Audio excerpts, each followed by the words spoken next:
Well, hello, welcome to Super Late 368. We have a great show planned on for you today. We have an amazing guest. I mean, an amazing guest. This guy transcends YouTube so hard. He's got a fucking Emmy to prove it.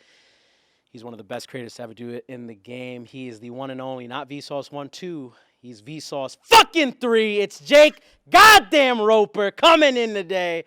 Can we bring him up? Bring him in. Where's he at? He's in, right? He's in. There it is. That was a great intro. Dude, it's something it's my secret talent. It is his secret talent. Some people study the blade. Gabe studied intros. Yo, I'm hyped, and I'm me. I'm the person that introduced you. Dude, these are all improv. Like I don't pre-do them. I just do them on the spot. Like it's right off the dome, bro. It's right off the dome. That's some big brain energy you got. Yo, I need to start. Jake, I want to take you. an improv class though. Sorry, go ahead. I was gonna say, Jake, thank you so much for being here. We're really excited to have you. How's it going? How's your day? Oh, it's going much better because I'm here with you all. I was gonna say guys, but all sounds better. That's the correct answer. Congratulations. That's 1 point for you. I did it. What's going on with this pepperoni pizza shirt, Jake? Like, why this of all things you could wear for an interview? Well, because generally when I do interview stuff, I'm told not to wear like a brand logo, so I go with a shirt like this because nobody owns pizza. Some people would probably disagree with you. I don't know, man. I feel like, well, anyway, Papa John's a racist. A black so I guess t-shirt couldn't do it? A black t-shirt, a white t-shirt? Well, then I just blend into the background. I don't have like a backlight here. I only got my key light. I'm not made of lights, man. It's true. It's true. Dude, come on, man. You're the millionaire billionaire, the first ever. You know, you got to have the stuff in the background. Yep. Yeah. Well, I'm excited. Anyway, I'm excited to talk creator stuff, right? Like, Gabe, you have questions about creators. Oh, yeah. I have some questions. Do you want to go first, or should I, or what's going on? I got you. Don't worry. I'll start off first. Don't worry. I have a deck. No, not really. I have a PowerPoint ready to go? I have an Evernote prepared just for this, especially. Tim Ferriss. That's Still the way on you Evernote. got to do it. No, I go between the iPhone notes. I go Evernote sometimes. So Jake, you won an Emmy, but we're not gonna get into that right now, right? Okay. So it's been a minute, like 2016 YouTubers could then start winning Emmys at that time, right? 2016, I believe that's when like it was able to happen. You can win an Emmy as being a YouTuber or part of YouTube. And YouTube has changed massively even further from that, 2012, 2007, etc. You've been in the game as long as almost anybody. You've been making content, you make your own content. You don't follow anybody's guidelines. You do your own thing. You post when you want to. How has it changed since you got started, and has it changed for the better or worse? I know that's a very big question. Yeah, that's a good question, though. I mean, I think the easiest changes to notice are the length of videos. Back in the day, it was always told to you that your video needs to be like 3 minutes, 30 seconds at most, right? Don't ever go over 5 minutes, make it short. And so you can even see in the content that I created when I first started doing it, they were all like at max 4 or 5 minutes. That changed when people were like, you know what, this is actually a platform to watch things, to engage. It's not just an appetizer, it's an entree. So that was a change. And I think that one was for the better, especially for the kind of content that people in the EDU space create. It does take time to express ideas and express them fully in a digestible way. So I think that was a good change. The difference is, to me, the main one is how things are curated. I still miss the old front page of YouTube. Remember that when you'd sign in, like not logged in, and would just have kind of those windows of different videos to watch depending on categories? I thought that was a great form of discoverability. I miss that to a degree. But overall, the biggest change has been more people on the platform, right? Yeah. Especially in the vertical that I'm in, EDU, there weren't that many channels. And now that has exploded, and that is a great thing. Is it more competition? I don't really think of it that way. I think that getting information, even if it is derivative or similar to another person's information, is still great because you might understand it better coming from somebody else. It might be explained or expressed in a different way. And the last thing I'll say about this, to leave a positive message, is the more people that are creating, hopefully the more people that are watching. And the more people that are potentially watching, the more viewers that can then find you. Right.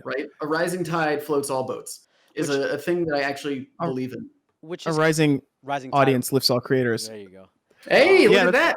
Look right off the dome. I do have a question. I just want to follow up real quick. I didn't go ahead, realize I was applying. Go on. Before I follow up. Maybe it's no, I was.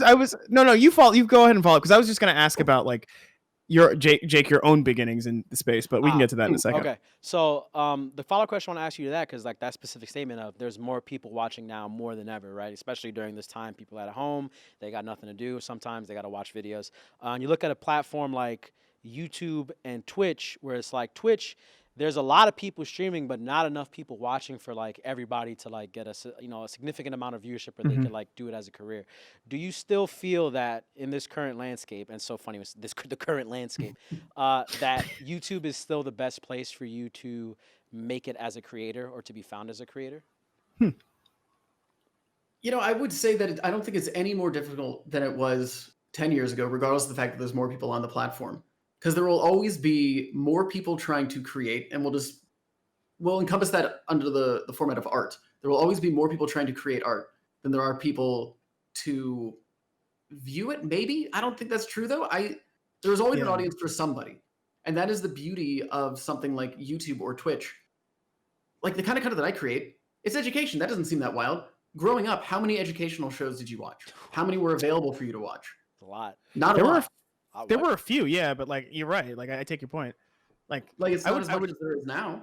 Sorry, I'm just thinking about Wishbone now, and just there's like Wishbone, Bill Nye, Ghostwriter, stuff like that. But it wasn't as prolific as it is. And the reason that it is because there's more people that are interested in it because it's not being prescribed by a network. It is you creating what you want to create and hoping that there will be people there to watch it. And so regardless of if your viewership is 1 or 100 or 1,000,000, there are people that are interested. And to be more succinct towards your question, it's not hard. It's not harder, but it is hard. And it will always be hard regardless of what genre of content creation you exist in. That's just, I think, a fact of life. Okay, so then it is hard. This is my last follow-up to this one, Bijan, real quick. Yes, go ahead. I want to make sure I hit this. So it's hard, not harder, but with so many people competing in the same space, I think the question I want to have is, how do you get your video found then? Like, what's the best way to do that? Not saying there's like a particular hack, but like, how do you get a video found in a sea of videos? Because everybody's doing custom thumbnails now. Everybody's doing, oh my God, they did this. You can't believe it. Yo, my thumbnails are garbage, and I'm happy. I love the garbage thumbnails on YouTube channels. Text on like a gray screen, nothing else. You don't need anything else. Yeah. Like, what would you do?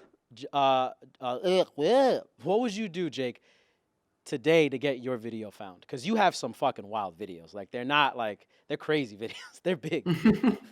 What would I do now? I mean, I don't know specifically how to answer that. I've been fortunate enough in my career where I kind of just make what I want and I hope that people enjoy it. And this kind of goes back to, I believe in the wonderful hype intro. You're like, I just make videos whenever I want to.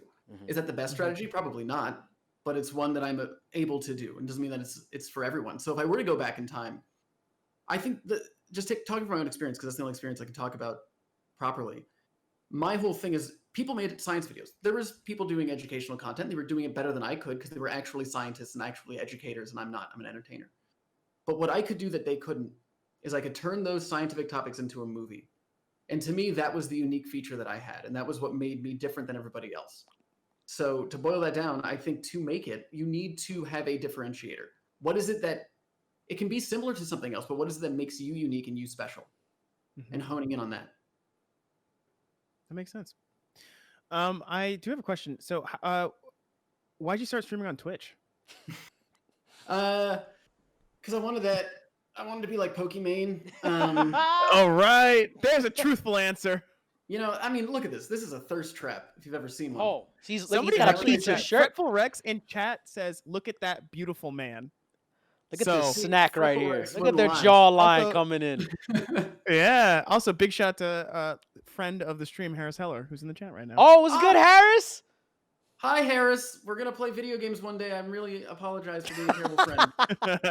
Just as a quick aside, he'll like message me all the time, be like, yo, let's play. And we were about to play one day, and then a personal matter came up. But we are going to play. I've just been very swamped with stuff. Stop ghosting Harris, man. But I love you, Harris. Fine. Look, it's fine to ghost as long as you make up like this in public in front of other people. You got to do You got to get on his podium. So they'll hold you to it, right? Like, now you've made a promise in front of people, and now you're obligated to fulfill your end, right? Really? Yeah, bro. I have been up for so long. Leave me alone. I get it. But to your question, why did I start Twitch? Well, I started doing Twitch actually like 6 or 7 years ago. And then I stopped because my gaming PC broke when I moved to Los Angeles, and I didn't have the resources to rebuild it at the moment. So I started again. Obviously, with COVID, I just craved interaction, and I got a new gaming PC, and I was like, I might as well put this to use, and I can interact with people and have fun. And that was the reason behind it. It's not to me because we were talking about this with Pokemon. It's not a money making scheme for me. It's just something that's fun. I'm gonna play video games anyway. I might as well play with others. I totally agree with that, frankly. I have this whole thing where I can't play single player games alone. I just can't do it. So streaming has been like, it was a way for me to like play games that I wanted to play because I was like, I can't do this by myself. I just don't have the attention span. But I do want to go back to early YouTube days. Like, what was the thing that made you want to start making YouTube videos? Because like I think a lot of the people who started around then were like, there was just something that was appealing, and it's sort of interesting to hear from people from that era. From that era, yeah. I mean, because like it was the wild fucking west, is why I ask. You know, like it wasn't clear that it would be successful or people like could still reply to comments with videos. That was the thing. That Like, was the best thing ever. I don't know why they took that away. That was so good. Bandwidth. Yeah, they just like it. Well, they always say it's a feature that was not used a lot, and then they get rid of it. Yeah. Like this goes in the whole thing. Community captions is a whole bummer. I don't know if you guys have used community captions, but I'm really upset about that one. What happened with that? Before you go into so community captions were great, I think, for everybody, because I always upload a caption file, an English language caption file with my videos, because you don't know who's watching. And I want everyone to be able to watch my videos regardless if they have a hearing impairment or not. But then the beauty of community captions is someone in their native language could take my caption file and translate it to their language and then upload it. And I thought that was brilliant because now more people could see my content and could experience it. But YouTube decided that not enough people use that feature, so they're getting rid of it. So that's upsetting. But to answer your question, sorry, I always get distracted. That's fine. Where were we? Yeah. Why did I get into it? The short answer is because I wanted control. I was sick of working for other people and them telling me what to do. I wanted to make what I wanted to make, how I wanted to make it, with very little oversight from others. The flip side of that, though, is I no longer had budget to make stuff. Because I used to work in television and advertising. Yep. And people threw money at me and were like, make this. But there was, copy editors and art directors and, creative director, all these people that had a say in what I was doing. And it didn't feel like me anymore. I was just a tool being used to make something for somebody else. And YouTube was a place for me to create what I wanted. And that inspiration came from people like Freddie W. or Julian Smith, who I'd watch and be like, they're making like short films and they're doing whatever they want. It's so fun. And I wanted to be like that. So in 2007 is when I created my first YouTube channel.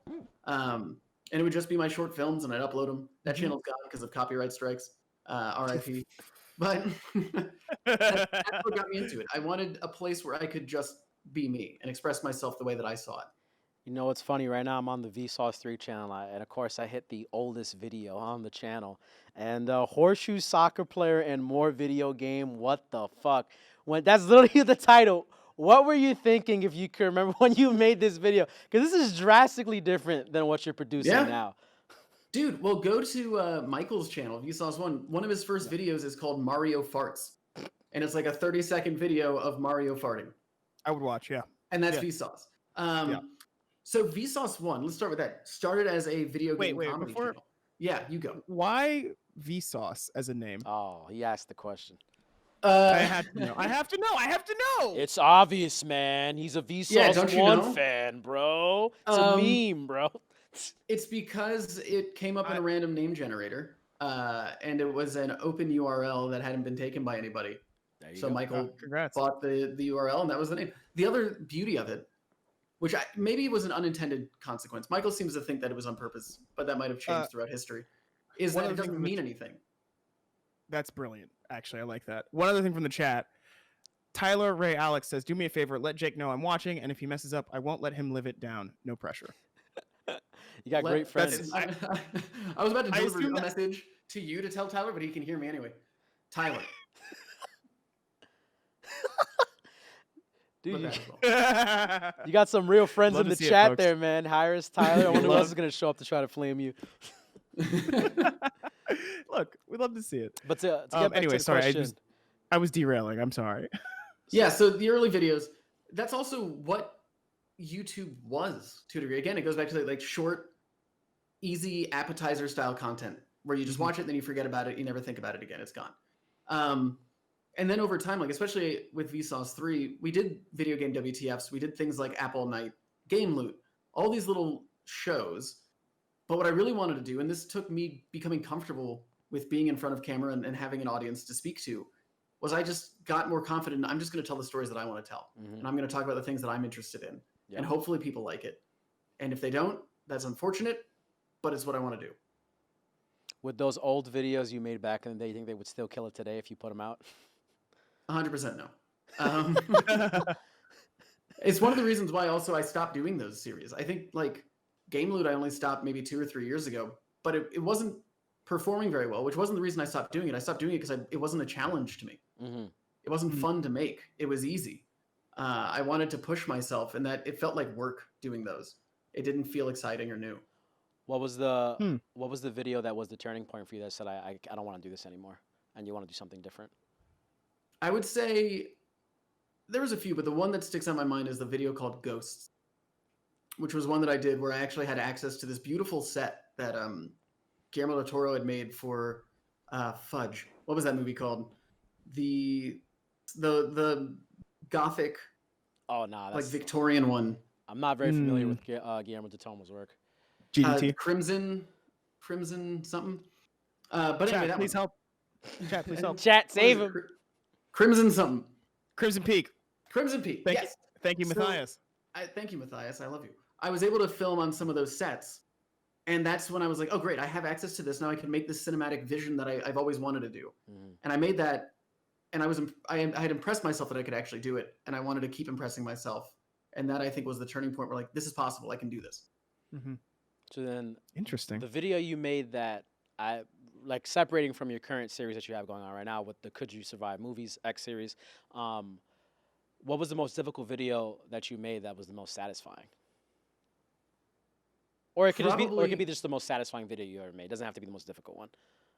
The most satisfying? Well, okay, I'll give you 2 answers. One that was the most satisfying because it was a personal achievement for me was my Quicksilver video because it starred the Muppets.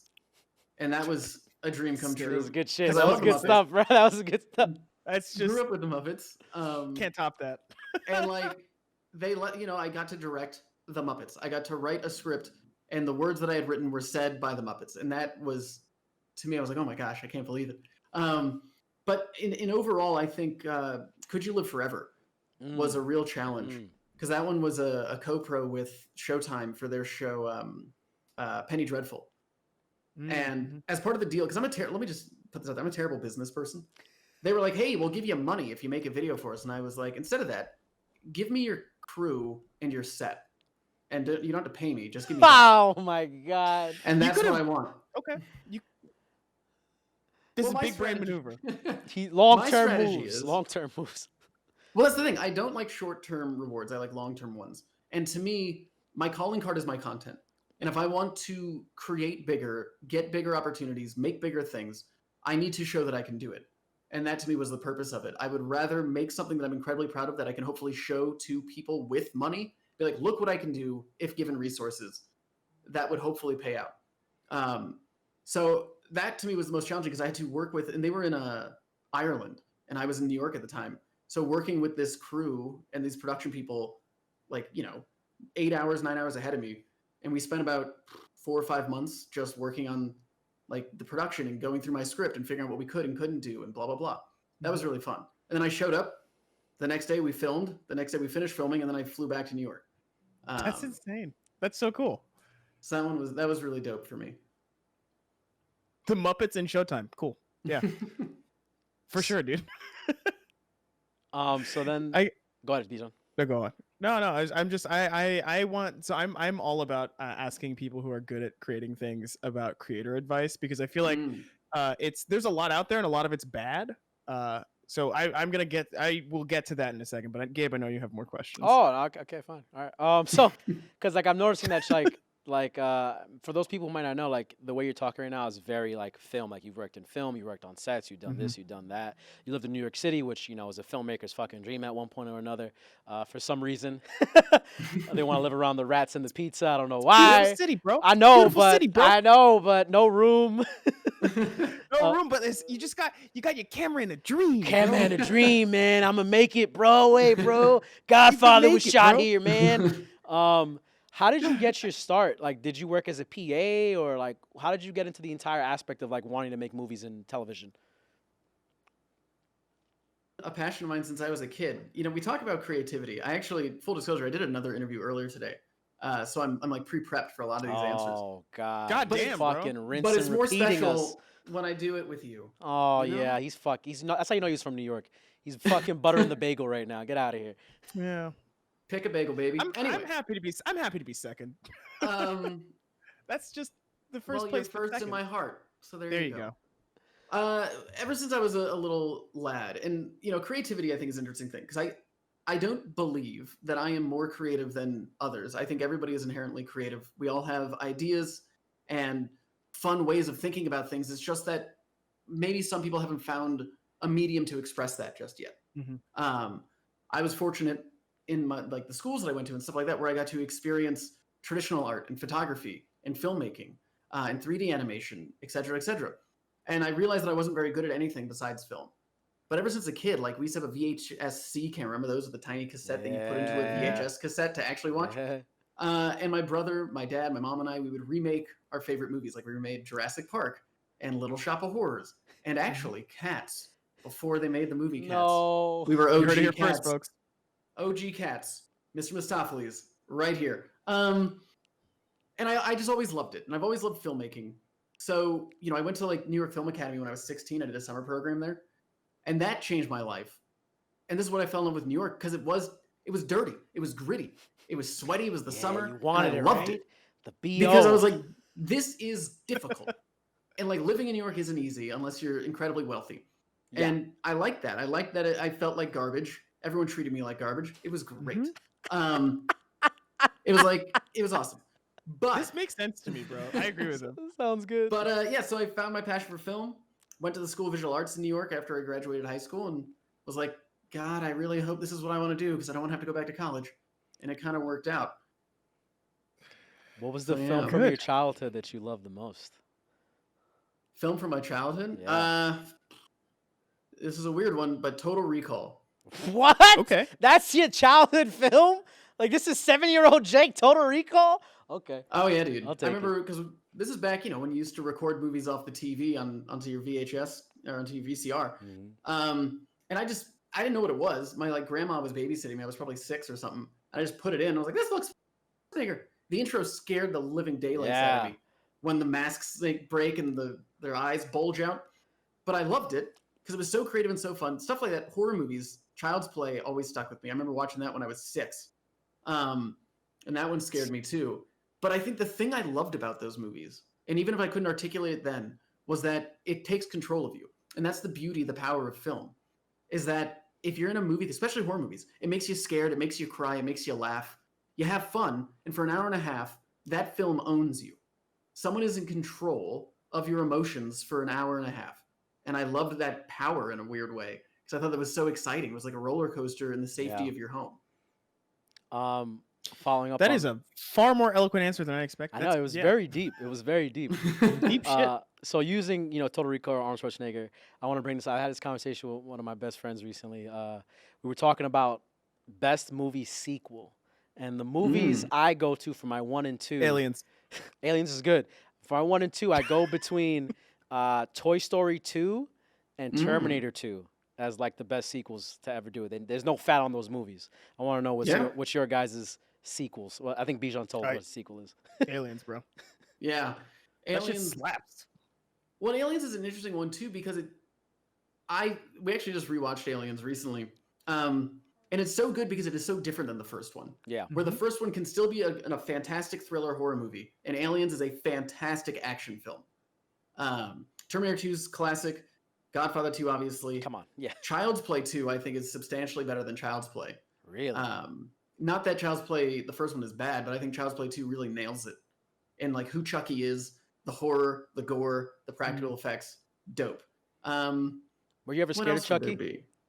Oh, Chuck. Yeah, I actually had to go to my. Now we're getting deep. I had to go to my school therapist after I watched it because I was Really? Oh convinced no. that Chucky was going to kill me. Actually, speaking of Toy Story, to mess with me, my brother took a Woody doll and put it on my bed. And when I woke up in the morning, Woody was just sitting on my bed staring at me. And I knew he wasn't there when I went to sleep. Oh So that was the day no. that I went to the school therapist because I was convinced that a doll was trying to kill me. You see, I've never understood the fear for Chucky because I'm like, the thing is like 2 feet tall. Just kick the fucking thing. Like, it's like, oh my God, this doll that runs like this is gonna fucking kill me. Like, I can't just yeet, get out my damn house. It's like, I mean, but I do get like, he's like Ant-Man, right? He's got the strength of a fully grown man, but he's compact, so it explodes on you, right? But I look at like the Yeah. other horror guys, like Freddy Krueger, legit fucking threat. Like this guy's like, yo, what's up with your dreams, man? You trying to get some sleep? Oh, you ain't getting no sleep tonight. I'm gonna come back tomorrow. Kiss on the top of your head. But the thing about Chucky that I think is scary, and this is a trope that you see in horror movies all the time, but it's so effective in this film series, is that nobody believes the kid. They're like, my doll's alive. And they're like, okay, we get it. You have a wild imagination. And we Your can doll's relate with alive." that too, like in some points in our lives. Just no one That believes is, us. yeah, it's Yeah. the loss of agency. It's like not like that. And this is the great thing about being an adult. And I guess this is part of like, when you have nightmares of like going to high school or college and like doing exams that you're not prepared for. It's like you've lost control in a very Mhm. strange way, and that is utterly terrifying. I'm also thinking about Hereditary now, which is like a whole different fucking can of worms. Hereditary was awesome. Yeah, I don't really watch horror movies, but there was a point last year where I was just like, I'm gonna watch some horror movies. If Worst- I worst can example. recommend one, No, don't do it. I will. Don't do The it. Relic, not the Relic from the late '90s with like the monster in the museum. Okay. The new Relic. It reminds me a bit of Hereditary. It's a very family film Mhm. that deals. I don't want to give any spoilers, but it deals with a real issue by making it horror. And I thought it was beautiful, incredibly well made, like terrifying because it is drenched in reality, and it's just an interpretation of something that can happen. It's wonderful. It's really interesting. So I mean, it's funny. Your description reminds me exactly of Get Out, which is like the same thing except funny.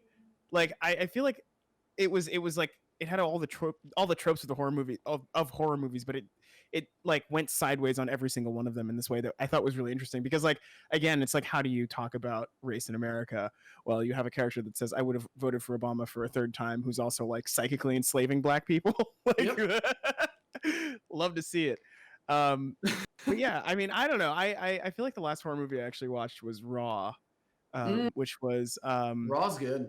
It's good. I was just like, the ending is amazing, but I was also just like, I don't believe French vet students would ever go this hard. It's just unbelievable to me. Like none of you would do this. The last Things in Europe. the last horror Things are different in Europe. Okay. Yeah. The last horror movie I saw was it was Mother, and the only reason why I saw it because I'm a complete pussy when it comes to horror movies. I don't watch them. I just don't. I refuse. There's no money you can pay me at this point. Even if I still want to play. I'm not playing PT with Gabe. you, bro. I'm not doing it. But the last horror movie I saw was Mother, and the only reason why I saw it is because I was talking to this Swedish chick at the time who was like fucking tatted up, loved horror movies, all this. And, I'm trying to impress, like, yeah, I'll watch the horror movie with you. Don't worry. Yeah, it'll be great. It'll be great. And I'm sitting in that theater like, this is the worst fucking night of my life. Why did I sign up for this? I'm sitting there like, can I just get out? Can I just get the fuck out? And it's like the movie's not that scary. I'm just that big of a pussy when it comes to those movies. Gabe, I really just think that there's a lesson here, and I think you can apply it to creating things online too. Don't do things you're not into. Yeah, I've learned that lesson. Like, yeah, I learned it the hard way. But You can't fake. I'm You proud can't of fake. you. Yeah. Well, I'm not. What happened? Did you ever? Do you still talk to her? No. That was over at that point. Like you can't just sit in the movie theater on a date and be like sweating more than the girl. Like, come on now. It's like, what the fuck? It's like, yeah, it was a great time. It was a great time. Fond memories. Well, it's funny because like horror movies are now date movies de facto because there aren't any like adult dramas. Like there aren't any like mid-budget adult movies anymore that are like artistically interesting because they don't get funded. Ah man, shouts to Hollywood. Date night is a Peaky Blinders binge, bro. That's date night. Have you both seen Okay, Peaky sure. Blinders? I have watched it. Okay. Well, it's on Netflix, I believe. You should check it out. Oh yeah, you know. Should. Yo, Netflix Yeah. is in the fucking fire pit today, right, Bijan? Do you know? What do you mean? Oh, there you go. What you Perfect looking at me segue. for? I'm here to bring up something that maybe none of you know. So Netflix they have a show coming out called Cuties. And maybe Jake's shaking his head because I think he knows I about did it. see this. Yeah, this I know yeah. what it is. I don't know, like how I need to get your guys' takes on this because like the thing is about underage I think black girls primarily, and they're learning how to twerk, and like it's like a hypersexualized show apparently, and it's so bad that 4chan banned it. Like you can't even talk. And when 4chan bans something, that's how you know you're Well, losing I think touch. it was also like the one thing that I did see about it was like the director like made this out of her own personal experience. And like there was the controversy on Netflix was about the poster, because in France it's one thing and it like looks very like demure and stuff, and in America it's like this like these like young girls in like bikinis and it's really uncomfortable. Yeah. Yeah. Yeah, It was I like don't know. if Sparkle Motion had a series, basically. Oh, bro, throw it back to Donnie Darko. All right. OG. I see you. Like we talked about I earlier, see you. I'm just an old withered husk. I see you. I saw Donnie Darko in Respect it. theaters. That's Jake, how old has I there am. been a movie Oh, that bro, has? that movie Sorry, go ahead. makes no goddamn sense, and I love it. I got fucking. I hate when I get lagged on It's just Bijan. like, Jesus Christ, I get how lag. you Like, getting lag, bro? I get lag when you about to speak, and then like I think you're saying nothing, and then it's like, wait, he is saying something. I got, oh wait, hold on. Jake, has there been a movie Yeah. that has disturbed you? Like you won't watch it again, like no matter what.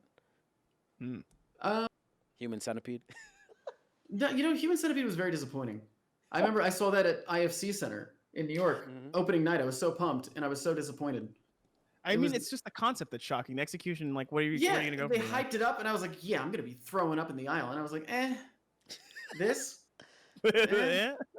Like whatever, big deal. I mean, you could say there's movies like Serbian films, stuff like that, that are made to be like shocking and gross, or Frontiers. There's movies that I will never watch again. Hereditary is one of them. I watched it once. I loved it. I think Ari Aster is a genius, but I never need to see it again because it was just very depressing. I made the mistake of smoking weed right in the middle of the movie because I was like, this is interesting, and I was like, Yeah, By the it end, seems like a mistake.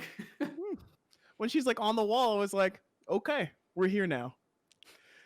It was fine though. It was great. I mean, it was great family drama. I mean, well then I guess the inverse of that question would be like, what's a movie that you always see when it's on, no matter what? Because like for me, like it's Godfather 1.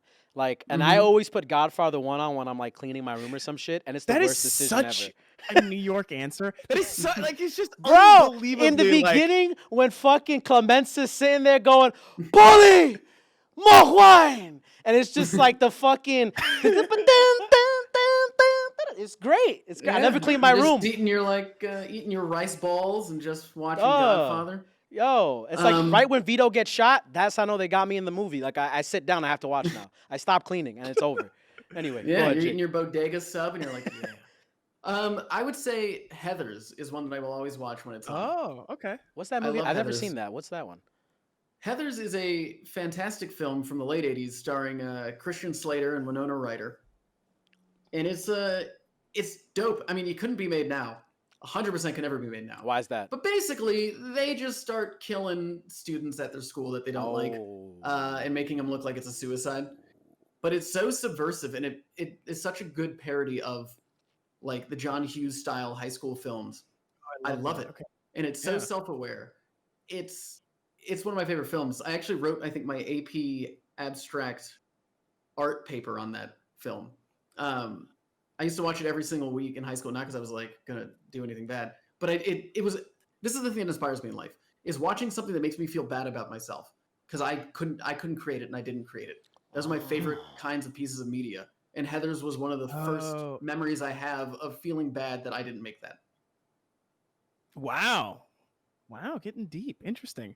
Yeah, I guess that is like part of the creative engine, right? Is like seeing things that are like so much. It's like this person is head and shoulders above like anything I could ever do right now.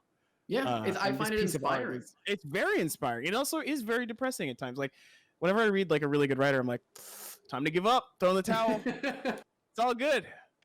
Yeah, Had a but good you time. inspire, because I don't know if you think this way too, but like I want to make something that good because I'm selfishly I want them to notice me.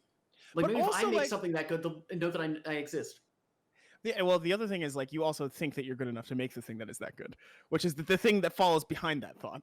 Which I mean, well, like I think I'm garbage, but yeah, I but like I mean, to prove to myself. yeah, I also think it's like punching in that weight class is its own experience. Like I think one of the things that I've realized as I've gotten older is and like done more things and like had more of these experiences is like nobody ever sets out to make something great. They just sort of Mhm. happen to do it based on like circumstances and like the things that are in their brain and in their world at that time. And I think it's like I don't know, it's funny like because I feel like the things that are most successful that I do are never things that I think will be successful, and I think that's sort of generally the rule. And it's Yeah. I think that unself consciousness that really lends itself to great art. And it's funny because like this is the other thing, and I guess this to tie it all the way back to creators and such. It's like the people who are very successful on these platforms are people not people who like ever necessarily set out to do that stuff because it doesn't work when you try and like reverse engineer something if and Yeah. it's weird because like even when things aren't authentic they have to be authentic for people to care about them, which is the paradox to me about like making things online. Like things have to be really like you have to be invested in it, but it also can be like a total artifice and like it can be like totally fake. Anyway, this is a long way of saying I am interested to hear your thoughts on like I don't know, like what would you say to like people who are trying to like do the thing that you did now? Like, do you have any advice in that direction? Yeah. I'll try and be succinct about it. I mean, I think you touched on something that I genuinely believe, or at least I like to believe, which is that if you get into entertainment, which regardless of if you're on Twitch or YouTube, like that is entertainment. Mm-hmm. If your intention is to be famous, I think you're going at it the wrong reason. The reason that I make things, and regardless of what my viewership is or if my popularity increases or decreases, I will continue to do it because if I don't do it, then I'm depressed. I make things Mm-hmm. because I have to, because it is an extension of myself, and it's the only way that I can, to me, properly share who I am. Mm-hmm. And not to be like altruistic about it, but I think that is the reason you should do stuff, and I think that ties into what you were saying. You do it because you have to do it, because you want Yes. to do it, not because your intention is to be famous or rich. If that happens, great, Mm-hmm. but you're making things because of the passion for it. So I think that is an important reason to do it, and that also ties into the other point, which is that you have to fail. When it comes to like, Mm-hmm. your weight class, stuff like that, I'm no Christopher Nolan, but I would like to be, and if I don't try to obtain that level of creation, Mm-hmm. then I'll never know if I could. And I'll probably fail Right. doing it, but at least I tried to do it. And now I understand what I can do and what I can't do, and I can adapt and change to fit Man, this path that I'm on.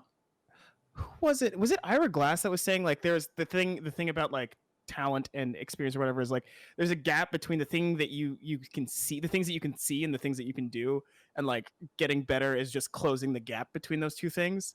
Like Yeah. whereas like the thing that you can make something, you have a thing that you want to make and you can make a certain kind of the version of the thing, and so you keep inching your way toward making it like in reality. I don't know, this stuff is also really fascinating to me because like because I just published like my first YouTube video that I actually cared about, and the only reason I did it was because I was like, I looked at this like person's video essay channel, I was like, I think I can do that, and it was interesting because like I've had this experience in other mediums. Like I was like, for the beginning part of my career, I was like, like in the literary world in New York, and like like publishing in the Paris Review and the New Yorker, and like doing this kind of like very like thinky literary stuff. And it's funny because like doing something on YouTube and applying those same skills feels like I'm like, it doesn't feel like I'm betraying something, but it feels like I'm like moving in a direction that I don't know anything about. And it's just very strange to me that I'm having the same feelings about like art and like making things that I did at like when I was focused on like trying to write like really great narrative nonfiction, which I'm still doing, but like it's different, it's like less urgent now. And I think it goes back to something that you were saying about like knowing that you can do it and it's like not as interesting anymore. Yeah. But I don't know. I have a bunch of like disparate thoughts that I'm trying to like sort of pull together in something that makes sense. But Well, that's fine. I don't know. Creating is a muscle, just like exercise. Like you can work out once, but when you wake up tomorrow, you're not going to be super strong. You're not going to be ripped. You have to keep doing it. You have to keep going over and over again. If you make one video, unless you're incredibly lucky, it's not going to be successful. So you keep doing it. You keep refining your craft and your talent and figuring out what works and what didn't. And you keep going for it. I was an overnight success. Like, again, I had my first YouTube channel 2006. That was 14 years ago. And I don't know what you quantify success as, but I've been making videos since I was like professionally getting paid for it since I was 18 years old. Jeez. And it took 15 years to be successful if we quantify like an Emmy being that. It took a long time. I think most people would. But Also, the thing 15 is, years to an Emmy is a pretty short timeline. Please continue. is it? Okay. Yeah. Maybe it is. but I find, but actually let's talk about that for just one moment. To me, winning an Emmy means nothing if I don't keep going. And this goes into one thing that I very much believe, which is that nobody owes you anything.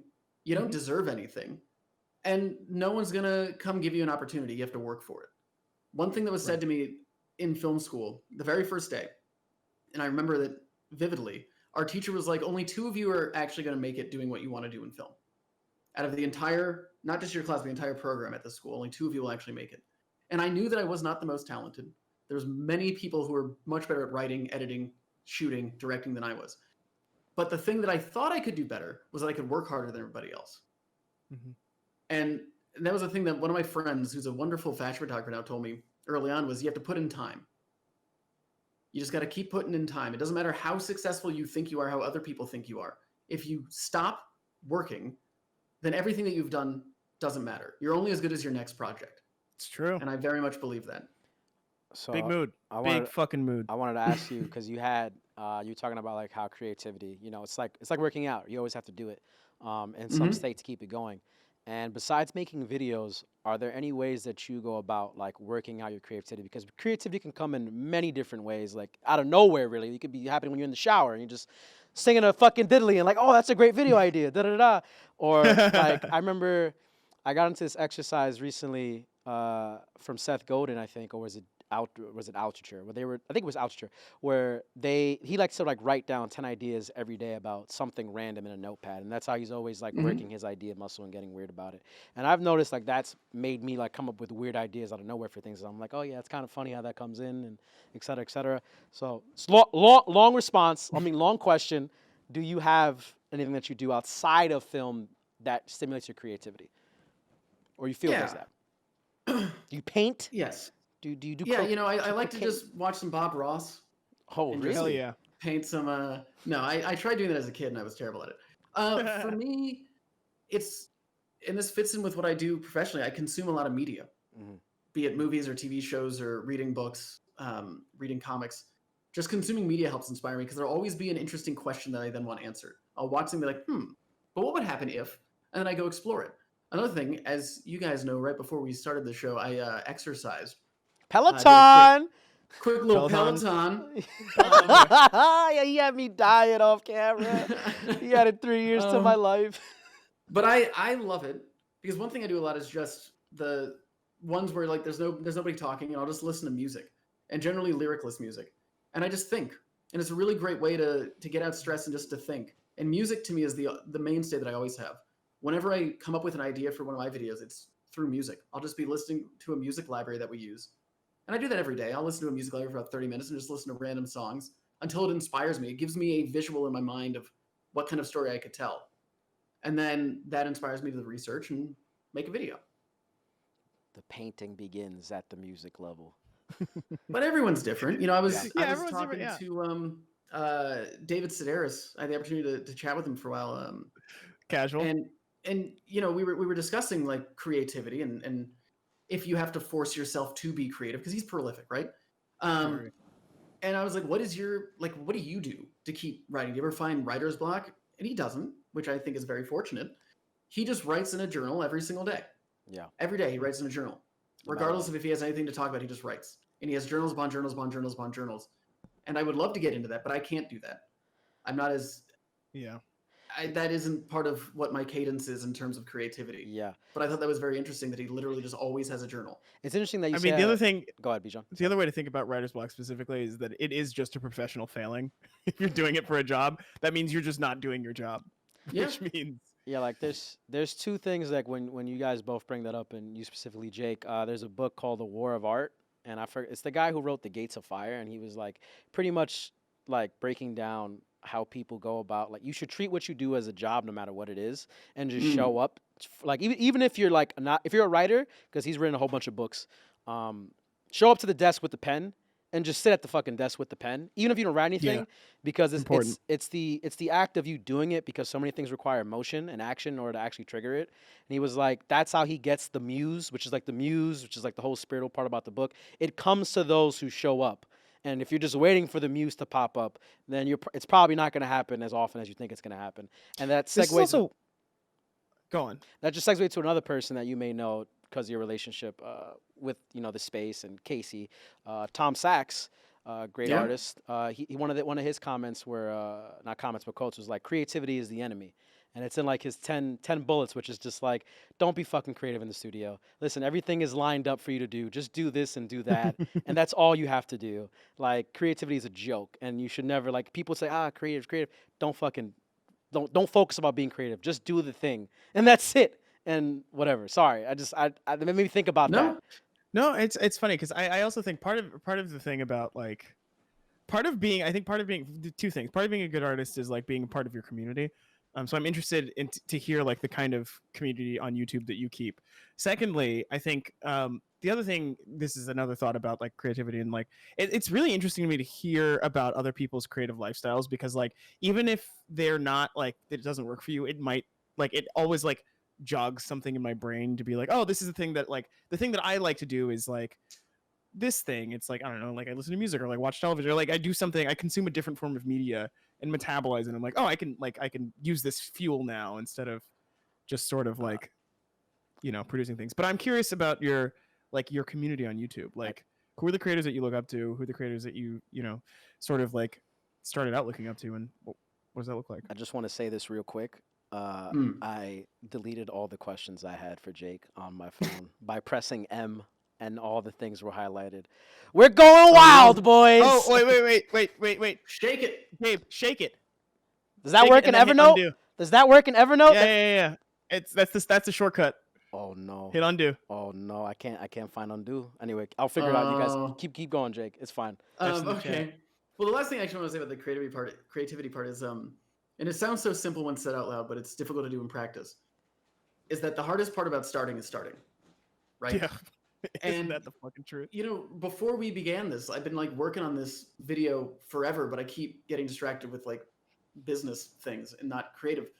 But I was like, you know what? I just need to do this. So I found this really cool 1950s like little mini doc about computers, because my video is about computers. And I've just been watching it. And while watching it, it just gives me ideas, and I've just been writing alongside listening to it.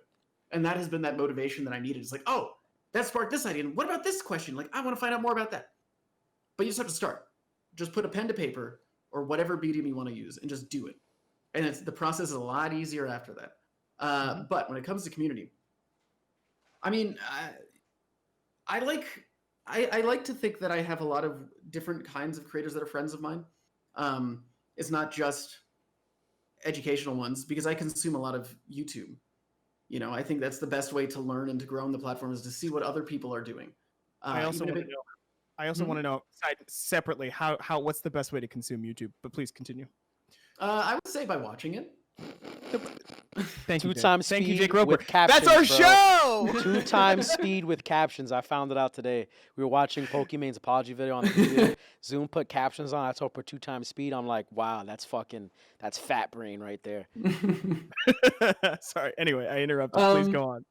But yeah, I think surrounding yourself with a variety of kinds of creators is always important. So obviously there's people like Derek from Veritasium, or Mark Rober, or the Corridor Digital crew folks that we're really close friends with.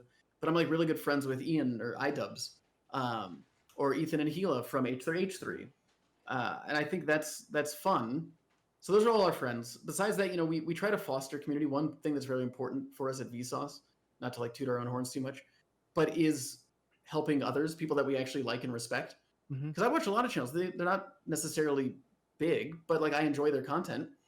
So we try and do that. We just launched this thing called the Inquisitive Fellowship to help foster, be it with financial grants or with equipment and just advice, creators specifically in the Steam space that are unique voices that should be heard, that we watch and that we love, and how can we work with them? but I don't know. I think the community as a whole, like Rosanna Pansino is one of my best friends. She's a baking YouTuber. I have no relation to that, but she's Love a great it. person. Yeah. So but I think it's good to, when it comes to creativity, to experience other people. And I think about this a lot actually when I think about music. I never particularly cared for country music, but over time, Mhm. I've come to appreciate it because it is still an art form. It might not be what I want to listen to, Yeah. but I listen to it sometimes Can I give you a because it helps recommendation? influence. Yeah, do it. Coulter Wall. Culture Wall. Colter space WALL.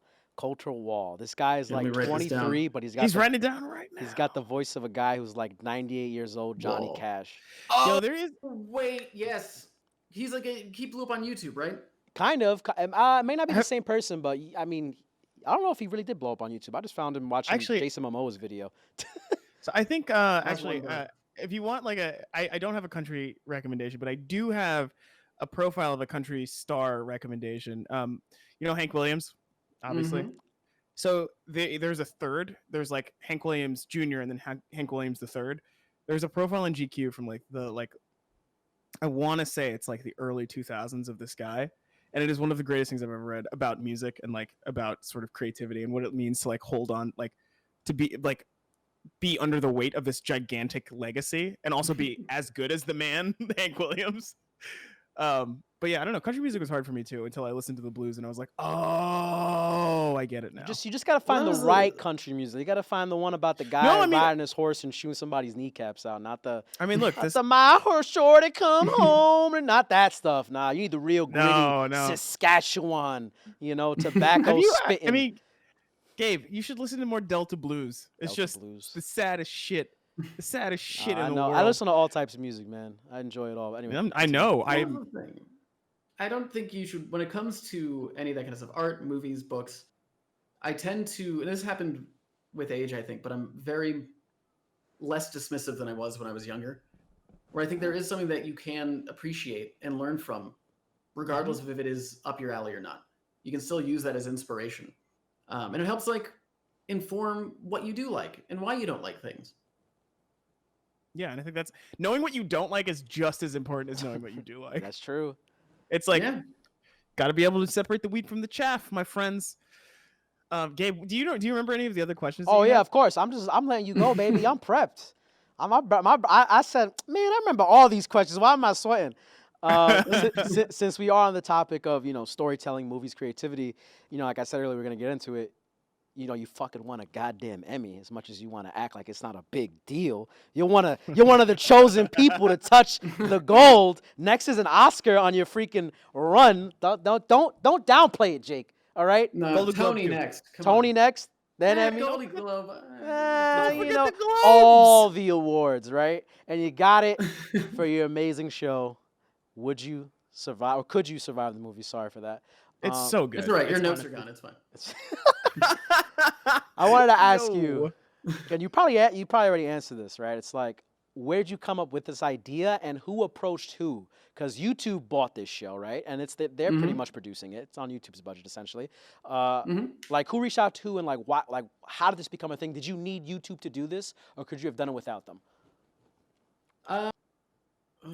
YouTube, if you're watching, I could have never done it without you. Thank you for all your support. Thank you, We're on Susan. Twitch right now, my friend. Oh, This yeah, is they're not no watching. YouTube. Yeah, they can't watch. YouTube free zone, babe. I mean, the idea started. I mean, I've always kind of thought about it in a way, but the real, I guess, reality of it was Could You Survive Home Alone that I made at the end of 2016. And that was an idea that I'd had for a few years, but I never had the money to make it until Lowe's Home Improvement came along and reached out to me and were like, you want to make a video? And I was like, what would I do with you? But I was like, okay, what about Home Alone? You can build some traps for me. Like, I have these traps I designed. Could you build them? And they're like, oh, of course we can do that. We're Lowe's Home Improvement. Fantastic. Gotta go to Lowe's. Oh yeah. They just send a bunch of beefy dudes over to like. I went to them. They were like, but we have to do it in North Carolina. So I flew to North Carolina. They rented out basically just like a storage unit and built a replica of the foyer from Home Alone. And it was dope. And then they we had sent them all the designs and all that stuff for the traps. They rebuilt them and we tested them to make sure they worked.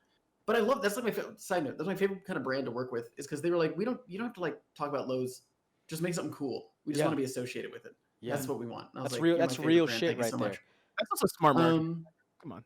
So that video we made, and it seemed to do well. So then from there, I took it to YouTube. I went to them, and I was like, "What if we turn this into a series?" And from there, we did the Mad Max Yep. special a year later, or almost 2 years later. So it took a while. But yeah, I mean, could I do it without YouTube? If there were brands like Lowe's that always existed and wanted to fund these things, then maybe not. But YouTube, the nice thing about YouTube is they do give me a lot of control, because at the end of the day, where does the video live? It lives on my YouTube. channel. Oh, your channel. Yeah. And that's what puts them in a weird position, because a traditional network, let's say it's ABC, it lives on ABC. Right. But they're funding it, but it doesn't live on their channel. It lives on my channel. I'm the distribution platform, basically. Mm-hmm. It's They're trading the on your infrastructure. reputation. Yeah, it's a representation of me. It takes the place of my content. So it needs to feel like mine. And I think that is one thing that I'm the most proud of with that show, is that I think if you watch it, it feels like a Vsauce 3 video. It feels like I made it, because I did. I wrote it, I directed it, I produced it, I hosted it. And that is always very important to me if it's going to live on my channel. If it was on Netflix, do whatever you want. That's fine. It's your platform. You know better than I do. But anyway, to answer your question, that's how it started. Made the Home Alone video, and then it kind of, over the course of a few years, turned into what it is now. So I was going through the catalog, of course, had to go through all the episodes and check what was Oh, going of on. course, yes. Where's the Jurassic Park episode, man? Funny you mentioned that. I just finished that script yesterday. Oh, my timing There we is go. fucking perfect. This is great. Breaking news on the show. All That's right. Two pieces of news. Now I got the real question right here. I've been waiting. This is the juice. I've had this conversation before when I used to make juices at Juice Press with the people, right, who come to the desk. I'm like, yo, Oh, yeah. if a T-Rex was in New York City, right, I would totally juke the T-Rex. Like, it ain't gonna get me. So, do you think you could survive Jurassic Park? Like, actually. Like, if it happened in New York, so it's not like your show. We'll take it out of... Oh, Hold on. in New York? Gabe, Keemstar, hello. Welcome Keemstar's back. in chat. Super Late at Yo, 368. dude, I know I look like you kinda, but man, we gotta stop meeting like this. Like, the gnomes gotta be separate, okay? We gotta have our different gardens. In any case. Sure. Ugh. Sorry, what were we talking about? Oh, so I said, New York. If Jurassic Park happened in New York right now, like, you know, we got fire tornadoes in California. If we got to the next phase of 2020, which is Jurassic Park happened in New York, do you think you could survive it? How would you survive it? What would you do? Well, I mean, you know, people seem to survive when Godzilla attacked New York. I'll get In that masterpiece. I guess it depends. I think you'd have a better chance than if you lived in a more open area. 'Cause Really? What, is a T-Rex gonna like climb up your skyscraper building and come get you? It can't fit through the hallways. You're probably fine. Eventually, he could break the so- door down, though. He could break the house down or something. He's pretty big. Can't climb floors. What? Too big. Break down a giant structure, like a block-long building. You can't break that down. Oh, I mean, okay, Also- okay. I think you'd be fine. Sorry, Keem is posting $5 Whopper meal, junior meal for 2. Did you guys see this? Burger King worked with, or Ogilvy and Mathers did a case study for Burger King. Huh? I did not see that. Oh man, they were donating money to streamers' chats, but the donations were ads. Huh? So they would like drop a Interesting. $5 donation, and it would read like the text to speech. Oh, would read out. Yes. a That is $5 that is clever. Yeah. Yeah. Can't, okay. All right. Anyway, sorry. This is distracting. So I think here's the deal. If you were in Jurassic Park, could you survive Jurassic Park? I think it would be very questionable. He doesn't want to give Would away be the my ending, answer. of course. Okay, you know. I don't want to. I mean, there's. I feel like New York's the Imagine best getting- place to do it, though. Because it's like, if a T-Rex, like, okay, if the Raptors are chasing you, you're fucked. They're just going to get you no matter what. But if the Well- T-Rex is chasing you, you could just run into the train station. He ain't getting in. He got little arms, man. Also, you could just, like, run through him. Yeah, Like he can't swipe his Metro card. Exactly. Like, Those arms are gonna reach. he's getting stuck at the gate. He's going to need somebody to open it Yeah. up for him. You know, like, I'm going to have to do that for him to get You me. open the bike gate. Matter of fact, Um, since we're on, this just triggered another thought, right? You said Godzilla, New York, Jurassic Park, New York. Which one would you be more terrified to deal with? Cloverfield, Godzilla, or Jurassic Park? I would say. Or Jurassic Park for aliens. sure. If fucking aliens came down. Oh, too. aliens then. Xenomorph. Aliens 100%. Xenomorph. Okay, aliens are 100%. terrifying. Yeah, no, absolutely not. But Jurassic Park is scary because you're trapped in the park. Like that's the thing. It's like this. There's no way out but through, You're and my that is the world. worst thing. Like, Yeah. bruh. But if I was absolutely trapped not. in New York, if we didn't have xenomorphs, Cloverfield would be the most terrifying to me because one is gigantic, and also it drops little weird like crab babies that make you explode if they bite you. Yeah. So like, there Pretty sick, literally is no place to hide. It's like, oh, I'll go to the subway, dead. I'll go into my skyscraper, dead. Yo, they should do Godzilla versus Cloverfield. That should be a movie. I want that now. I need the. I Well, need, we got Kong versus Godzilla coming out next year. I kn- Are you excited for that? Because I saw the recent Is that Godzilla just movie. Rampage? No. It is basically just Rampage, but without the I- Rock. Just want to point it out. Dude, like I saw the Godzilla movie this last 2 years, last year, whenever it came out, I think King of Monsters. And like I watched it and I convinced my 2 really great friends to watch it with me. Waste of $12, $13. But I was like, yo, Godzilla's in the movie. We gotta see Godzilla turn up. But like Godzilla's only in the movie for like 10 minutes. And then it's like everything else is just these people I don't care about talking. I'm just like, what happened to was it Shin movies? What happened to Was it movies? Shin Godzilla? Was that what you were watching? No, it was what? Shin Shin Godzilla Godzilla was is it. good. No, I'm watching Yeah, Godzilla King of Monsters. It just came out where it was Oh, Yeah, like, the new American one. yeah. See. 'Cause I've been meaning to watch Shin Godzilla, but Shin Godzilla is interesting. I think if I understood more about the political system of Japan, I probably would have enjoyed it a little bit more. yeah. But It it was was, very fascinating. It was the director of Ava, if I'm not mistaken. oh, There's a fly in here. Something like that. But that's not important. Godzilla, yeah, Godzilla King of Monsters. It was the monster stuff was dope when it was Yeah. just monster on monster action. yeah. The humans, their whole entire plot was incredibly not important and didn't need to exist. But that's what happens with monster movies. Yeah. It generally is just there to exist. But one thing I've always wanted to do, I've always wanted to make a video about this or make a movie that features this. And Cloverfield's always been my example. I've always wanted to make a movie about the people not in New York while the monster's attacking. From the outside. Yeah, like Interesting. watching it. They're like watching the news and be like, oh my God, there's literally a monster attacking one of our cities, like trying to get in touch with their friends and family. I think Oh, it'd be an God. interesting drama. Family drama. Yeah. That was like that movie. What was it called? It was made by like Nacho. Oh my god. Right? Right. No, You're right Big there. joke. Boom, we did it.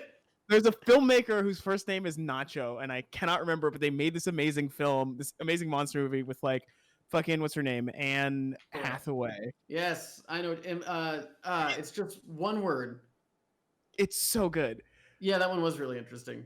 and it was like it's sort of this concept. Yeah. Anyway, chat probably knows, but also I do want to ask if you had like if somebody was like, "Hey, Jake, you get to make a feature film. What would it be? What would your first film be? Your first Probably- Home Alone 4. Oh, they already made that. Come Oh, on. Home Alone 5, man. How dare you? I would say probably a sequel to Aquamarine. Aquamarine Okay. 2. Okay. You ever seen Aquamarine? No. Never seen Aquamarine. Please There was a sell it blank to look me. on it. Sorry. It's a fantastic film, coming of age story about these two girls. One of them has to move. She's very upset about it. But then, out of nowhere, a mermaid appears in their pool. Oh, my And the God. mermaid, she just wants to find love. And she only has legs during the day. And then at night, she has to go back in the water. Her father's Neptune. It's complicated. She talks to him on a shell phone. It's fine. That is not what I would do. What I would make. Shut this guy. Because I was gonna say that's just the shape of water, but backwards. Go on. Yeah. No, I would love to make for a first movie, I would love to do a horror film. Would be my ideal. Probably either a not giving ghost you my movie or a money. slasher film. Not giving you my Blumhouse money. Productions. You heard it here first. Give this man some money. They seem to let anyone make movies, so give it to me, Blumhouse. I'm ready. 5 mil. He can do it. Yeah, just give me like a sandwich and a pack of gum, and you got yourself a motion picture, baby. Just give me the full staff and we're out. We'll get it done. Yeah, just give me everybody, which costs money, but I'm fine. I would love to do a horror because I think horror is a great starting point. Like one of my favorite directors is James Gunn, and that dude started out at Troma of all places, Yeah. wrote Tromeo and Juliet, and now is a huge Marvel and DC director. Like what a trajectory! He made like if you would, but that's the thing. Okay, sorry, quick side note. No. Think about people like Peter Jackson or Sam Raimi. James Gunn is another great example. Look at their first movies. They made weird stuff, especially Peter Jackson. He made a movie about puppets that are like having sex, getting AIDS, killing each other, snorting cocaine, and then he makes Lord of the Rings. You have Sam Raimi who did Evil Dead 2, Evil Dead 3, Army of Darkness, Darkman, and then goes on to make Spider-Man. Like that has always been such an inspiration to me that they went from being really subversive and weird and now do these huge genre pictures. I'd like that trajectory if I could pick one. So you I mentioned. think it's Go ahead. I think it's interesting because it's like definitely the producers and the funders are like, those guys made interesting fucking movies. I wonder what would happen. Like it's the Taika Waititi effect, right? Like Yeah, exactly. God. Same exact thing. Since we're talking about, you brought up Marvel DC, and of course, right now with the Taika Waititi, question on the DC versus Marvel. Like now that we're post Infinity War and we're now in the new era of Marvel films, and also DC had a new era with Aquaman where it kind of like galvanized the DC fan base, and now we're getting like the re-release of Justice League, except it's the Snyder Cut. Snyder Cut. Comparing those two, which one of those? Because I'm done with Marvel movies. I'm not really excited for what's coming out. I thought Far From Home was a bad movie for me. I didn't think it was that good for Spider-Man. Okay. Where do you guys see? Where do you guys see the battle right now between the two? Do you think DC's gonna come up? Because I think Marvel just played its hand. Like it's done. Jake, I'm just gonna let you answer this because I did not watch most of the Avengers What? movies. You weren't part of the most important fucking cinematic in recent history? What? You're a writer. I think he's gonna have an aneurysm. This happens every time. He does this, and it's just like, this is part of the show, folks. The show must go on. Gabe will survive. Yeah, I don't care. I'm not sure if he's frozen or if he's just so upset that he can't move anymore. I think he broke the camera. Oh no, there he is. He's moving. It's okay. He's alive. It's called acting. That was uncanny. Here's the deal. I don't have a dog in the fight. I like them both equally, and I Do really you? hope that DC No, is do you able to really? create a universe. I do. I like them both. I watched all the Marvels. I've watched all the DCs that have come out. I think that Marvel, regardless of if you think they're cinematic masterpieces or not, I think they did an incredible job of creating a universe, and one that feels fluid and makes sense. And I think for how long they spanned it across, how many movies they spanned it across, is an achievement. Yeah. DC, I want to do well because I really do appreciate the DC characters a little bit darker, a little bit more human. And I want them to do well. And I really hope with that resurgence with Aquaman that they do take their time to like create a foundation and then build upon it instead of just being like, we got to do this now. Come on. Like take some time. It's fine. Shazam was great. Wonder Woman was awesome. Yeah. So I think they found their footing. They just had a few missteps along the way. It was interesting with Aquaman. He's in Fortnite. He is in Fortnite. I'm a big Jason Momoa fan. Watching Aquaman, so I was like rooting for him to get a good movie because I'm like, yes, fucking do it. I watch his YouTube channel. If you ever see, like, he has like a vlog series essentially on the roam where it's like all his trips, especially during the Aquaman press run, which are all like really great, like cinematic pieces and really dope. I watched the movie and I was like, this felt like two movies put into one. And I'm like, Aquaman doesn't really have, that much meat to bite into compared to like a Superman or like a Batman. So I was like, I felt like the movie, because of that, was not as good as it could be. Like if it was like part one, him getting the trident, and then part two, we're coming to get the fucking throne, and that's like really drawn out, I thought that would have been better. But what'd you think about Aquaman? Yeah, I think you're right. That was, to me, the shortcoming as well. And I think this is not a DC problem, but a Warner Brothers problem, where they're like, let's just fast track this stuff. We got to get like 2 movies out of this, basically, so we can keep this going and we can introduce other characters that we can sell tickets to. It definitely felt like they were just cramming a bunch in. But here's the thing. I was very impressed with it in certain regards. I think the visuals were fantastic. That roof chase scene was wonderful. When they jump into the deep, that beautiful wide side shot as they're going down, all the monsters. Yes, with the light in the middle, the fucking flare. Fantastic. And James Wan is one of my favorite recent directors. I think that he is brilliant when it comes to telling a story through how a camera moves. Yeah. But yeah, the actual like the dialogue was a little cheesy. It seemed like they were cramming too much in, but I do appreciate what they tried to pull off, and for the most part, I believe that they were successful for me as a viewer. Yeah, I mean, freaking $1 billion movie, like it was their most successful, I think their most successful DC movie, which was so unexpected because it was like, really, Aquaman's going to do it? Yes, okay, Aquaman. all right, it's Aquaman. can do it, though. Aquaman got it, all right, the green tights. So speaking about recent films, what's been the movie you've seen recently in 2020 that's like, you got to recommend to somebody? Like, what was the movie? Because I saw Honey Boy, and that was my movie of the year. Honey Boy was good. We just watched something the other day that I'm now blanking on. Like every day just blends into itself. One that I really liked. It's on Amazon Prime if you have it. It's called The Vast of Night. Fast of Night. Oh, that just came out. Yeah. It came out recently. I loved it because it was obviously made for like no money, and it is so well done. It revolves around this small town. This is probably like the 1940s or 50s, small town Americana, and there's some strange happenings going on in the sky. But it is told so well, and some of the techniques that they used in terms of camera movement or just how they tell a story is so clever in its simplicity, but like it's pulled off so well that I really appreciated it, and it was really really good. So that one was really fun. We actually just watched this movie called The Avengement, I think is what it is. Terrible title, but it's a British Very film, bad. and basically it's just this dude who kills everybody with his fists, and that's really all you need to know. It's brutal, but it was fun, and it was an interesting night because he's like a weird Jason Statham kind of. I don't know. It was a fun action film. Would recommend that one. So Hell yeah. this is a question because I love this movie talk we're having right now. This was like not my idea for this episode, but it's been so good. Yeah. Now that you lost your notes, It's like just fuck go it, for man. now. Wild West. The other day I saw I was on D3 Mighty Ducks was on, right? Oh yeah. And that's Okay. some people like D3, some people don't like D3.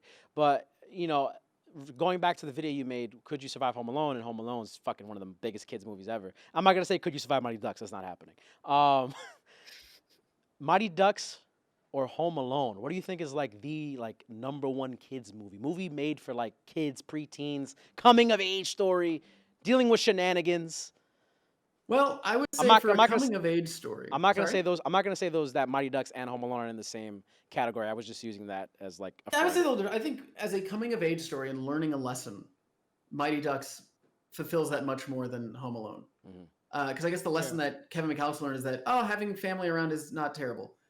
But Also, in my Mighty family Ducks, doesn't love me.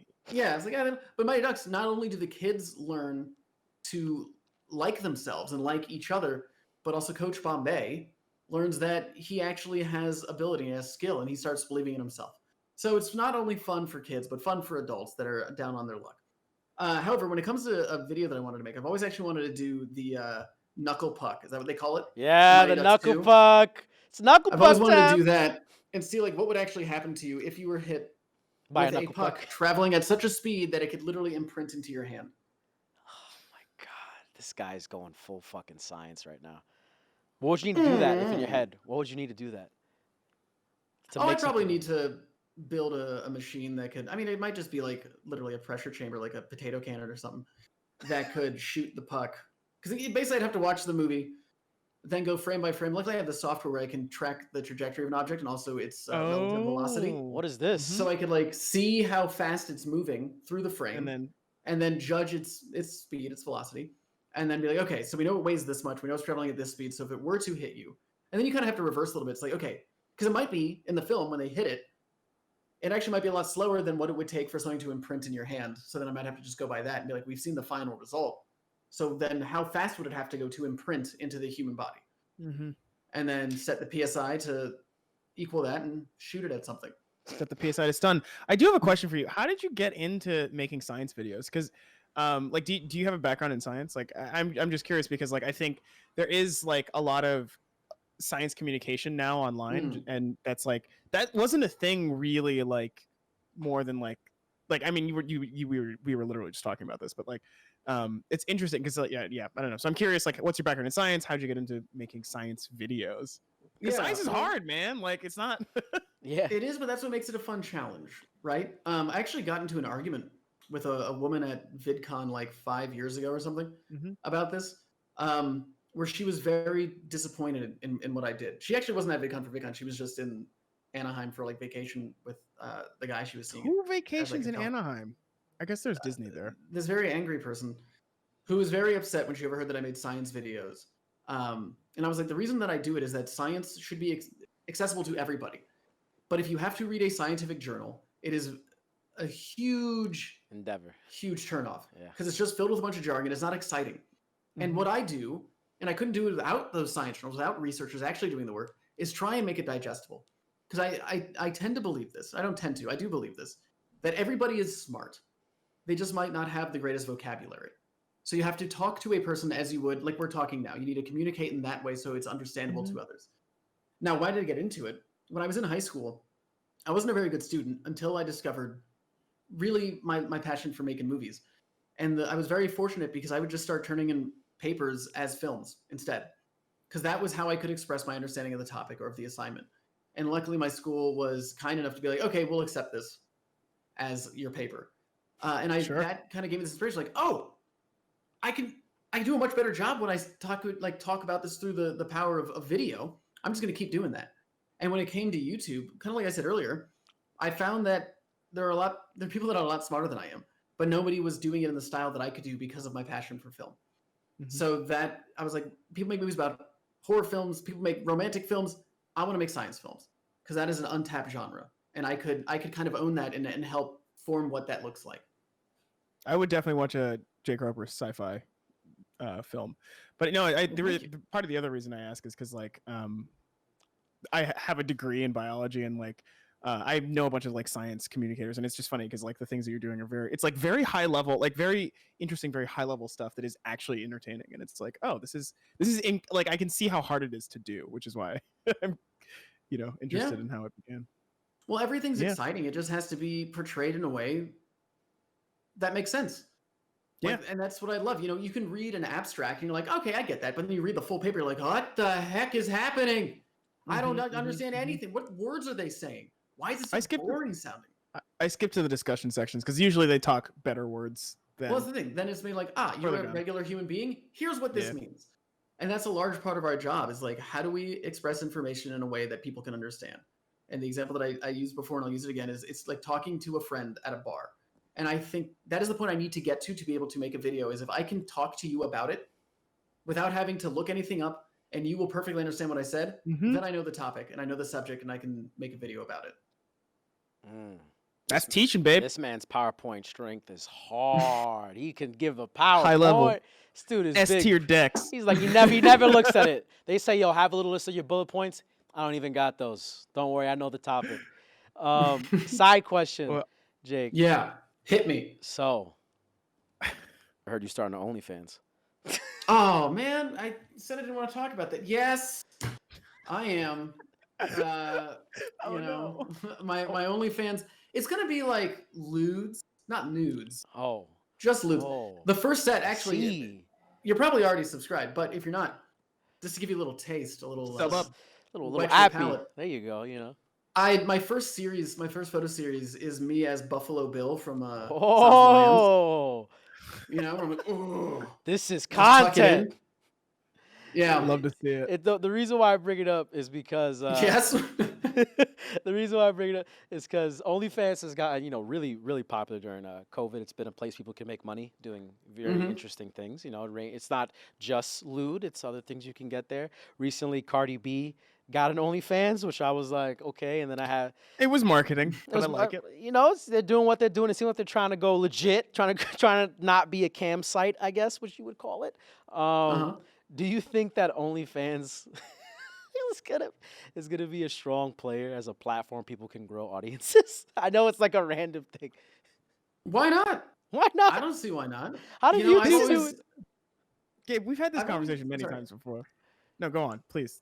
I want to hear your I've always joked that I've wanted to make a Pornhub channel that was literally just a regular channel, like my YouTube channel, and completely oblivious to what that site generally has on it, but just like upload regular content and try and build an audience there. Because the infrastructure exists. Yeah. So why not? Like OnlyFans, was its explicit purpose to be explicit? Or was it just a way to have people pay for content? Because how is it different than like a Patreon? You're absolutely right. It's just the models are not different, but it is interesting because like OnlyFans exists because most credit card companies won't process those transactions, right? Like that's so it does, like there is like a thing. It reminds like the me content of does Betamax versus VHS. And famously, and this might not be 100% accurate, but famously the reason that VHS won is because VHS allowed porn to be put on those tapes. Sony was like, no, thank you. And then Betamax is only used in like production studios and networks. And so that maybe it's a similar thing where OnlyFans was like, wait, hey, we'll accept this stuff. We won't block it. And so it was commandeered by that. But it doesn't necessarily mean that's the only thing for the platform. So I think it's fine. Here's the thing. And I said this earlier in our pre-show kind of thing. Nothing bothers me as long as it doesn't hurt other people. I don't have hard feelings about that kind of stuff. As long as it doesn't hurt others, I support it. That's fine. Who cares? Doesn't impact my life. Yeah, I think that's a good live and let live. Good way to be. But yeah, OnlyFans. It's funny. It's just like it is like influence online. Influence in one sphere is transferred to everywhere else you go. Like fans are fans no matter where you find them. Yeah. It's interesting. So going on that point you just said right there, that made me think. Not you, Bijan, Jake, when you were like, Yeah, that's right. Guys, I'll be right back. "Oh my God, burn." Gabe, you take. Jake, when you said I'm that, not if the oh wow, he's gonna go use the bathroom. The content, like as long as it doesn't hurt anybody, doing anything that doesn't hurt anybody, you're okay with it. So early on the show, I went off about the whole Pokemon controversy because like you have the commentary community who makes transformative content, and depending on the transformative content, it could be like essentially attacking somebody. I wanted to know like what were your thoughts on that? Not specifically the situation, but as that form of content comes out, usually from the commentary community. Well, so I'm honestly not familiar with the Pokemon thing. So abstract from that, like what's the through line? So I think when I say commentary community, you have an example like a Keemstar, a Leafy was here, or Leafy is here, or like a Kairos Gaming, which is like for the most part they find people online or people are doing stuff and they like roast them, and sometimes bad things happen from them roasting people, or sometimes it's just them like just taking a piss, but usually it's never received well, and those creators will. I'm not saying that they all do this. I'm just using these three as an example. They'll use the guise of, oh, this is transformative content and it's okay for me to roast somebody online because it's transformative content and this is how I make my living under that guise of protection. So I just wanted to know, like, what do you think about that? Because I personally feel like to use the Pokemon situation, which I didn't want to, but I just needed to use the frame. Like she took down people's videos who were talking shit about her in certain cases. And I feel like that's totally in your right to do that if it's something like I'll use the guy's video where he would take like literally, I think it was It's a Gundam. He's literally just flaming her and her fans about like you have the worst fans essentially, and like your content is nothing and blah blah blah blah blah. Sorry, long question. Sorry. No, I mean it's difficult, isn't it? Because everyone is allowed to have an opinion. Yes. And they're allowed to share the opinion. What you are not free from is repercussions of sharing said opinion. So I think to a degree, everyone takes a chance. I take a chance by being online. I try to be as consistent and as conscious of others' feelings and as respectful as I can be. But that doesn't mean that I'm not a target for harassment or things like that. And, people can do that if they want to. And I can be upset that people do it, but it is their right to do it. It doesn't mean I have to like it, but they can. Things like this have existed forever. When you check out at the grocery store, what magazines bombard you every single time you go there? Gossip stuff. Yeah. It's a part of life. People just eat it up. And my personal feeling is I tend not to want to engage with that stuff. It doesn't mean that it isn't a part of life. Should it be? I don't know. When it comes to commentary, everyone's allowed to comment on things and have a different opinion. It might be a wrong opinion. It could be a right opinion. But they're still allowed to have it. Okay. But I think when it comes to harassment, that's the thing. There needs to be a line. Yes. Like I don't think that if people are, but that's the other issue too, right? Is that who's doing the harassing? Is it instigating? Like it's fans that seem to take it a step further for the most part, at least from what I've gleaned online, and then it turns into harassment, and that's scary because everyone has a right to be safe. One thing I'm very happy about is that I'm not particularly famous. Because I think that having people following around taking photos would just crush my soul and my spirit. And I think that a lot of people tend to believe that that is just part of what comes with the job of being popular or things like that. And I don't necessarily know if I agree with that. I can understand it, but it seems a little strange to me. That's actually fucking mad deep. The statement of like, if I had someone walking around taking pictures of me the whole time, I'd be depressed. And I think a lot of people want that, but they don't understand actually what comes along with like being a I don't think anybody actually wants that. Yes. Well, I think some people. There's some people who I desire think there that is shit. this weird fascination with it. When it comes to, I can only talk about myself. I never intended to be an on-camera person. Mhm. That was not my intent. My intent was just to be a filmmaker, and I hopefully was good enough where people might know my name, but I didn't ever want them to know what I looked like.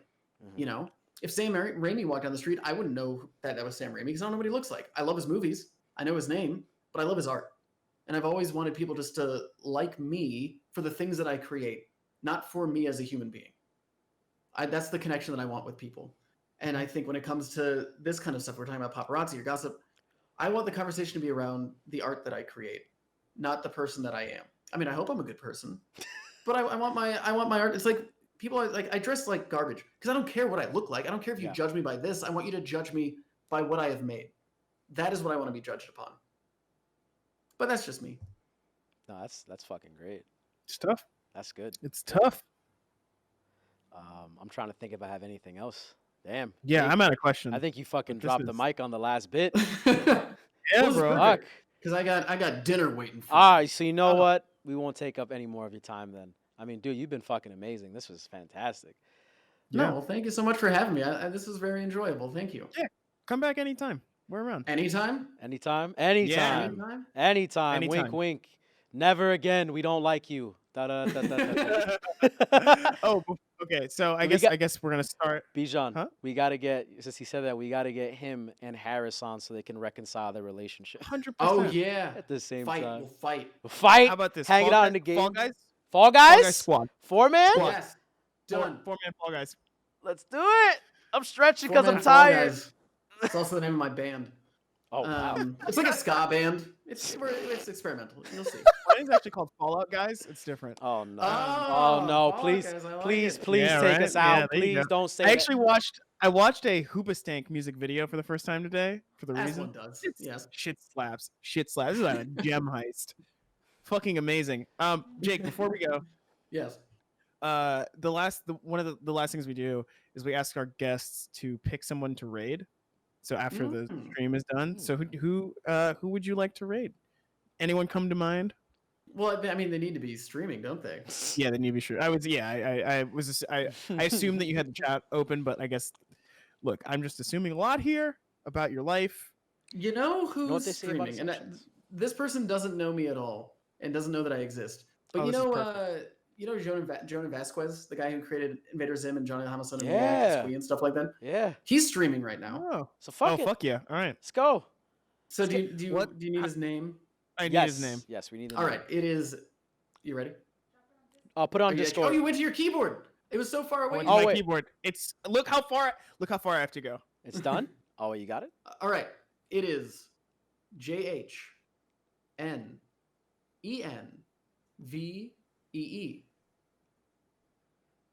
There you go. You got it, Bijan? Okay, the raid is queued up. This channel is intended Yeah. for mature audiences. Any closing thoughts, Jake, Um, before we let you go? Before we close up? Also, please, once we get there, please chat spam Jake Roper raid or something. J-Raid. You want? You know, you can do whatever you want. You're an independent person. Yeah, Live your it's best not- life. Be your best self. That's a sign out. That's the what sign I'm up. leaving you with. That's my inspirational That's- line. Can we cut that up? Great. We got it. We'll get it in post. Anyway, for everyone else who's here, thank you so much for watching. This has been another episode of Super Late at 368, your favorite gaming nightly news show or weekly news show on Twitch. Yeah, so please tune in on Wednesdays at 7 p.m. to see GG's. They're game reviewers. It's Holly and Nars. You can't miss it. It's just good stuff. It makes you feel good. Anyway, I think we are done here. I want all of you out of my house immediately. Good night, everybody.